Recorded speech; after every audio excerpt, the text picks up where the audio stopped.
और बड़ी खबर जो इस वक्त आ रही है वो ये कि किस तरह से ज्ञानवापी मामले में देवबंद की एंट्री हुई है और किस तरह से मौलाना महमूद मदनी की अगर बात करें तो यहां से भड़काऊ बयान जो है वो दिया गया है। और इस बयान पर, मौलाना महमूद मदनी के इस बयान पर बीजेपी ने पलटवार किया है। जी हां, बात अगर करें विनय कटियार की तो विनय कटियार ने यह कहा है कि ये कब गद्दारी कर जाएं मालूम नहीं। मौलाना मदनी अहमद के बयान पर बीजेपी का पलटवार, ये इस वक्त की बड़ी खबर।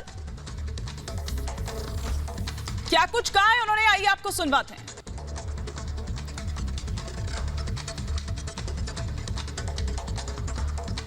सर, पहला सवाल मेरा ये है क्योंकि देवबंद में इस वक्त मौलाना जो हैं, तमाम तरह के मुस्लिम संगठन एक जलसा चला रहे हैं और आज उस जलसे में मंच से ये कहा गया कि भारत को अखंड भारत बनाने की बात की जा रही है, लेकिन मुस्लिमों को यहाँ पर परेशान किया जा रहा है, दबाया जा रहा है।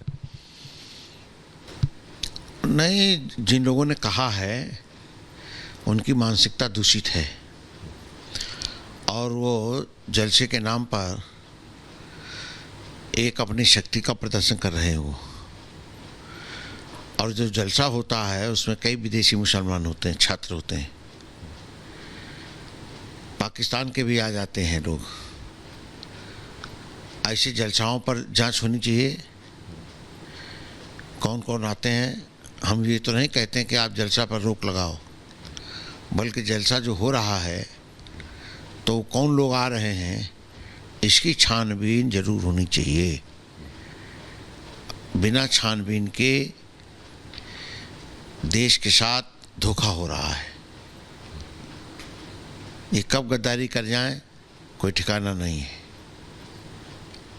अच्छा विनय जी, मौलाना महमूद जी जब मंच से आज संबोधित कर रहे थे जलसे को, भावुक हो गए और उनका ये कहना था कि हमें आग के बदले आग नहीं जलानी है, हमें शांति रखनी है। देखिए, महमूद मदनी जो हैं वो जितने छोटे हैं लंबाई में, उतने ही वो खोटे हैं और चालाक हैं। वो वहाँ एक अलग मोर्चा संभाले रहते हैं देवबंद का, और इसीलिए इस प्रकार की वो बात करते हैं। उनको 3 स्थान छोड़ने की वकालत करनी चाहिए। हम मथुरा और काशी की बात करते हैं, अयोध्या तो अब हमारा मुक्त है, वहाँ तो मंदिर बन रहा है। 1 तारीख को हम लोग वहाँ शिलाएँ रखेंगे, गर्भगृह में जा रहे हैं, योगी जी भी जा रहे हैं, तो वहाँ तो काम हो रहा है। लेकिन ये दोनों स्थानों पर तेजी मार रहे हैं, इससे काम नहीं चलेगा। तो इस वक्त बीजेपी नेता विनय कटियार को आप सुन रहे थे। दरअसल आपको बताते हैं, देवबंद में 2 दिनों का जमीयत उलेमाए हिंद का महासम्मेलन चल रहा है, जिसमें ये भड़काऊ बयान दिया जाता है जमीयत उलेमाए हिंद के जो अध्यक्ष हैं मौलाना मदनी, उनकी तरफ से। वो ये कह रहे हैं कि मुसलमानों का चलना सड़कों पर दूभर हो गया है, हमारी इस्लामिक विरासत पर आरोप लगाना गलत है।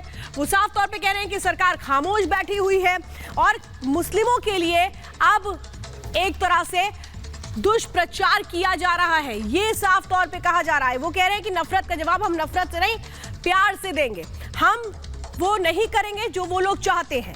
इस तरीके के बयान दिए गए हैं। लेकिन सवाल तो ये है कि क्या ये भड़काऊ बयान नहीं है? एक तरफ तो मदनी कह रहे हैं कि शांति होनी चाहिए, एक तरफ तो वो ये कह रहे हैं कि कैसे हमें प्यार से जवाब देना है, नफरत से नहीं। लेकिन क्या ये जो बयान है ये प्यार की ओर इशारा करता है? जिस तरीके से ये कहा जा रहा है कि मुस्लिमों के लिए सड़कों पर चलना दुश्वार हो चुका है।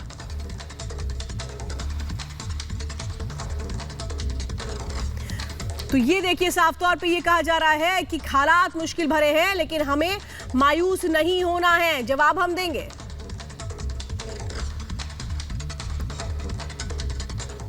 और इस पूरे मामले को लेकर क्या कुछ कहना है बीजेपी प्रवक्ता शहजाद पूनावाला का और क्या कहा है मौलाना मदनी ने, वो भी सुनिए। इस मुल्क में बसने वाले लोगों में अक्सरियत उन लोगों के लिए ही है जो नफरत के पुजारी हैं, जो नफरत के खिलाड़ी हैं, उनकी अक्सरियत नहीं है।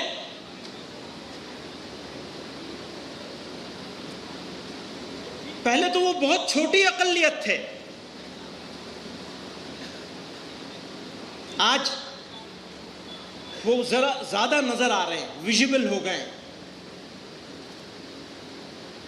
और अगर हमने उन्हीं के लबो लहजे में जवाब देना शुरू किया तो वो अपने मकसद में कामयाब हो जाएंगे।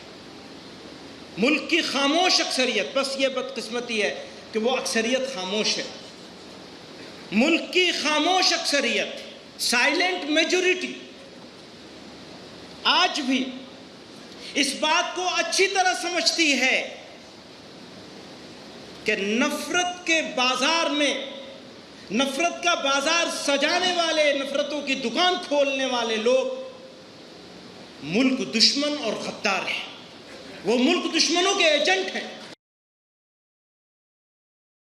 देखिए, जिस प्रकार से कुछ संगठन जलसे के नाम पर देश को भड़काने की राजनीति और वोट बैंक की राजनीति में जलसे के माध्यम से जलाने की कोशिश कर रहे हैं, जिस प्रकार से बयान आ रहा है कि मुसलमानों के सब्र का इम्तिहान लिया जा रहा है, ये शुद्ध रूप से भड़काऊ भाईजान कंपटीशन चल रहा है। और वोट बैंक के नाम पर कभी असदुद्दीन ओवैसी वो जाकर महिमा मंडन करते हैं औरंगजेब का, कभी कांग्रेस पार्टी तमाशा कहती है ज्ञानवापी में प्रोसीडिंग को, कभी अखिलेश यादव हिंदू आस्था का के ऊपर चोट करते हैं, कहते हैं कि पेड़ के नीचे अगर कोई पत्थर रख दिया जाए तो मंदिर कहलाता है।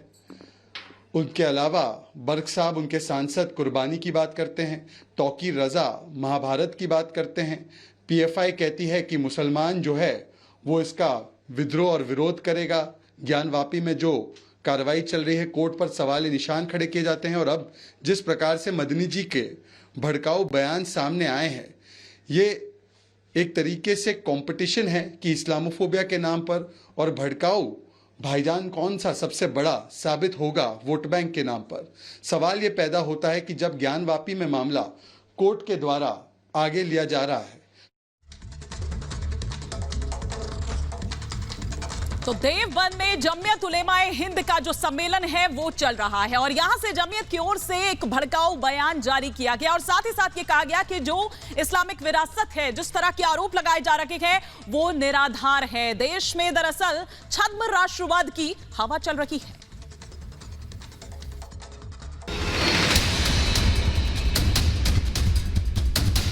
ज्ञानवापी के सर्वे और उसके बाद दूसरी पुरानी मस्जिदों की सर्वे की मांग पर कई मुस्लिम संगठन बौखला गए हैं। देश में मुसलमानों का बड़ा संगठन जमीयत उलेमाए हिंद आज देवबंद में बड़ा जलसा कर रही है, जिसमें देश भर के मुस्लिम संगठन शिरकत कर रहे हैं। जमीयत की तरफ से सीधे बीजेपी और सरकार पर हमला किया गया। जमीयत ने अपने बयान में कहा, देश में नफरत की आग जल रही है, लोगों को उकसाने की साजिश हो रही है, सत्ताधारी दल से सांप्रदायिक आंधी चलाई जा रही है। सवाल ये कि ऐसे भड़काऊ बयान जारी करके जमीयत के मौलाना क्या मुस्लिमों को डराने, भ्रम फैलाने और उकसाने का काम कर रहे हैं? जो उनकी प्लानिंग को नाकाम करे,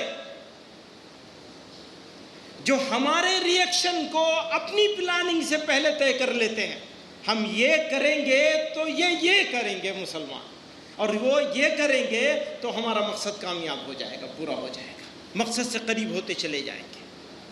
हम वो नहीं करेंगे। हिंदू संगठनों पर नफरत फैलाने का आरोप लगाने वाले महमूद मदनी ने जलसे में इशारों में धमकी दी और कहा कि मुस्लिम समुदाय को उकसाया गया तो परिणाम अच्छे नहीं होंगे। और मुल्क के मुसलमानों का रास्ता चलना दुश्वार कर दिया। इम्तिहान हमारे सब्र का है। कहने के लिए बहुत कुछ है, बहुत कुछ कहा जा सकता है, कहने में यकीन नहीं रखते। याद रखिएगा, कहने में यकीन नहीं है, करने में यकीन है। जमीयत के इस रुख से सवाल उठ रहे हैं कि क्या मौलानाओं और मुस्लिम संगठनों में ज्ञानवापी के सर्वे के बाद बौखलाहट हो रही है? सर्वे में जो सच होगा वो सामने आएगा। मौलानाओं को सच सामने आने से क्यों डर सता रहा है? Bureau report, Republic Bharat. तो सवाल तो यही है कि जिस तरीके से मौलाना मदनी ने ये बयान दिया है, सवाल ये है कि आखिर क्या लोगों को भड़काने की कोशिश की जा रही है अपने बयान के जरिए, जिसमें वो ये कह रहे हैं कि माहौल खराब हो चुका है, सरकारें खामोश हैं और कोई किसी की सुन नहीं रहा है। वो साफ साफ कह रहे हैं कि मुस्लिमों को किस तरीके से टारगेट किया जा रहा है। क्या ये भड़काने वाला बयान नहीं है? क्या ये आग लगाने वाला बयान नहीं है? सवाल कई खड़े होते हैं। इसी से जुड़ी एक रिपोर्ट देखिए।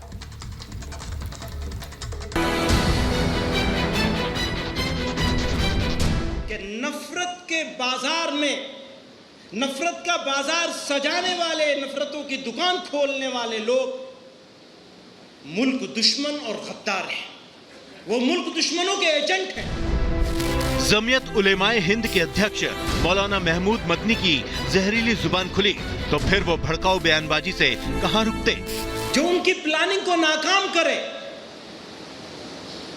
जो हमारे रिएक्शन को अपनी प्लानिंग से पहले तय कर लेते हैं, हम ये करेंगे तो ये करेंगे मुसलमान, और वो ये करेंगे तो हमारा मकसद कामयाब हो जाएगा, पूरा हो जाएगा, मकसद से करीब होते चले जाएंगे। हम वो नहीं करेंगे। मदनी के ये भड़काऊ बोल सामने आए हैं जमीयत उलेमा के जलसे में। जमीयत ने देवबंद में 2 दिन का जलसा आयोजित किया है, जिसमें महमूद असद मदनी ने अपनी जमकर भड़ास निकाली। इस मुल्क में बसने वाले लोगों में अक्सरियत उन लोगों के लिए ही है जो नफरत के पुजारी हैं, जो नफरत के खिलाड़ी हैं। उनकी अक्सरियत नहीं है।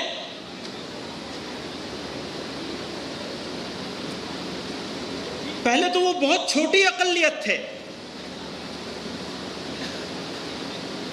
आज वो जरा ज्यादा नजर आ रहे हैं, विजिबल हो गए। महमूद मदनी ने मुसलमानों को भड़काने के लिए हर वो बात कही जिससे सांप्रदायिक सद्भाव को चोट पहुंचे और लोगों के बीच नफरत पैदा हो, लेकिन इस अंदाज में कहीं कि जैसे उनका दर्द छलक रहा हो। बहारें, सैरगाहें, चांदनी रातें, मुलाकातें, हमें अब तक यही ख्वाबे परेशान याद आते हैं। भरा रहता था घर जिनसे, भरा रहता था घर जिनसे, वो याद आते हैं घर वाले। जो घर को घर गए खाली, वो मेहमान याद आते हैं। हम लोग ऐसे मुश्किल हालात में आज हम यहाँ मौजूद हैं और हमारे बीच में हमारे बड़े दाग मुफारकत दे गए।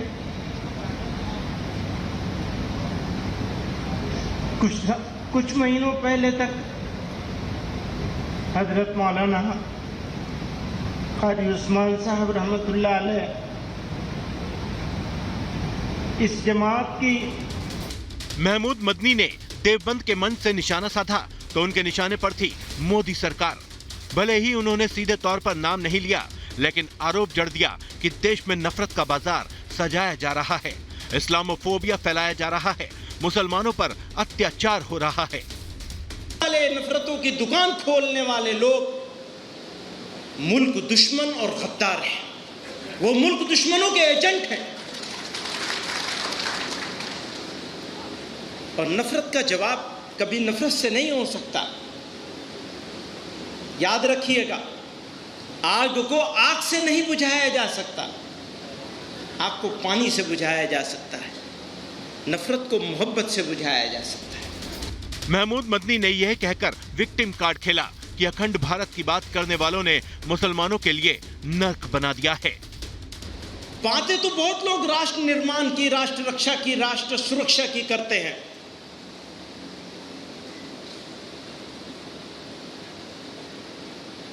लेकिन जुल्म बर्दाश्त कर लेना, अन्याय अत्याचार को सह लेना, गालियां खा लेना, बेइज्जत हो जाना और बेइज्जत होकर भी खामोश रह जाना, ये कोई हमसे सीखे।